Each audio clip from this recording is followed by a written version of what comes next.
ሾው ስፒድ የሚባል ወጣት ልጅ አሁን ዓለምን በጣም ያነጋገረ ልጅ እሱ ኢትዮጵያን ጎብኝቷል። እንግዲህ ልጁ ምን እንደሆነ እኔ አይን ነው የሚጠይቀው ከጆሮ ጋር ግንኙነት ስለሌለው ልጁ እኔ አይናሞች ናቸው የሚያውቁት ነው ለመናገር እኔ ጆሮ የሚገባ ነገር የለውም።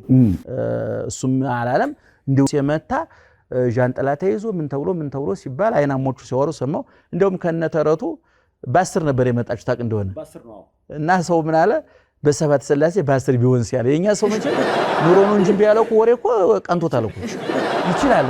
እኔው በፊት ቡና እያፈላ ነበር ሲተርብ የሚውለው ኑሮ ማስተንፈሻ አሁን በየቲክቶኩ ይተነፍሳል። ይገርማል። እንዲህ አይነት ሰዎች ሲመጡ የእምነት ተቋምን መጎብኘት አለባቸው። አዎ እዚህ ሀገር ሌላ የሚታይ ነገር የለንም ታውቃለህ። አሁን እንግዲህ መዝናኛዎቹ መናፈሻዎቹ ከተማ ውስጥ እንደተሰሩ እናያለን።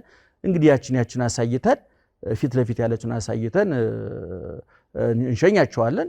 ቤተክርስቲያንም ውስጥ ያው እንዳለ ብዙ ቅርስ አለ፣ ታሪክ አለ።